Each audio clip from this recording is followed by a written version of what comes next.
Plans for a new addition to the Norfolk International Airport are up in the air. Officials want to build a new runway that would be parallel to the one that most planes use now, but the FAA said no. At 10 on your sides, Brandi Cummings spoke to airport officials and passengers about the plans. Brandi. Anita, Stephanie, support for the new runway seems to be overwhelming, but for some reason the FAA is against it.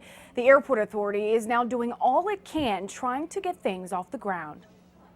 Personally, I would think that we need something like that. I think that's a great idea. Passengers want it, the Norfolk Airport Authority wants it, but the Federal Aviation Administration has grounded the idea. Disappointment was our first reaction. This diagram shows the plan, a new second parallel 6,500-foot runway. But in this October letter, the FAA said the new runway is not supported by current or anticipated needs. In other words, no. It's been a challenge right from the beginning to get it restarted, to get phase 1 completed, and now to get phase 2 completed. Right now, there are 2 runways at Norfolk International. The longest is the one mainly used. The second, known as the Crosswinds runway, is rarely used because it's too short for commercial planes. Airport officials say the new runway would slow delays and cut down on airspace conflicts involving the naval bases nearby. We want to make the best case we can, and with the support of our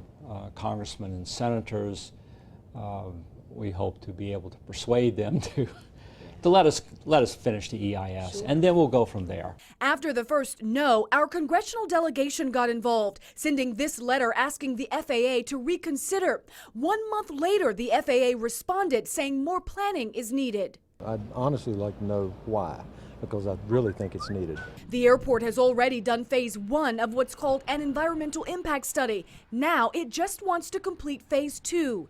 Passengers want to see it happen. People pay out all this money for a ticket, and I just think that having an extra runway would speed up the process. The airport authority is working to get another meeting with the FAA to try and change their minds. Of course, we'll let you know what happens. But in the meantime, you can read the letters we mentioned in our story. They're already posted on our website, wavy.com. Just look for this story. Live in the newsroom, I'm Brandi Cummings, 10 on your side.